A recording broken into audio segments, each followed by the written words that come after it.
Assalomu alaykum azizlar. Saxiy kuz ne'matlaridan bahramand bo'laroq yangi bir kunni kutib oldingizmi? Alhamdulillah. Omon bo'ling. Azizlar, sizu bizga 4 faslni o'zida jamlagan jannatmakon yurt vatandir. Beadad shukronalar bo'lsin. Va har fasl shoirlarimiz vasfida, ta'rifida o'zicha ma'nolar kasb etadi. Kuz fasli hassos shoir Abdulla Oripov qalamlarida goh qahrabo qo'lini silkitayotgan qariyaga, goh qushfel va o'ychan nuroniy keksalarga qiyoslanadi. Bu haqiqat Alisher Navoiy hazratlarining 2 misra she'rida o'zining o'tkir ifodasini topgan.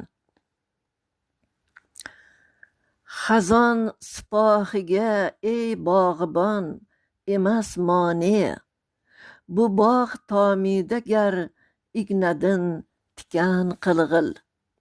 Ya'ni ey bog'bon, bu bog' tomiga agar ignalardan yig'ib to'siq qo'ysang ham xazon lashkarini to'xtata olmaysan. Chunki bu yaratgan Parvardigorning taqdiri. Umr ham shunday, har qancha yosh ko'rinmoqchi bo'lsang ham keksalik yo'lini to'solmaysan. Ma'quli shuki, shukronalik bilan donishmandlik dasturxonini yozib, yaxshilarni bahramand et.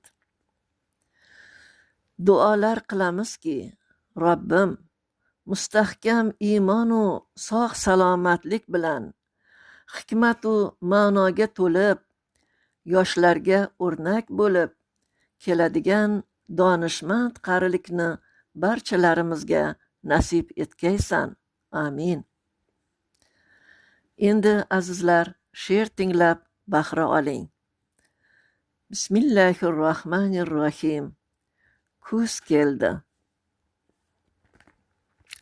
Bulutning ko'zlari yoshlandi. Yomg'irlar mavsumi boshlandi. Labiga so'nggi suv tomgandek daraxtning barglari tamshandi. So'ng quyuq yomg'irlar, kuz keldi. Quyoshning shashti ham sust endi. Chirpirak xazonlar raqs etib, shamollar bearmon xo'p yeldi. Qayda yoz, u quvnoq sayillar, bu yolg'on dunyoga mayillar.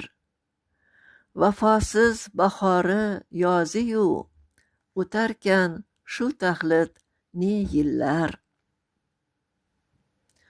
Kuz keldi ko'ngilni so'ndirib, yo'q, asli ko'p ishni do'ndirib, qo'lida tutgancha savatlar, turfa xil ne'matlar to'ldirib.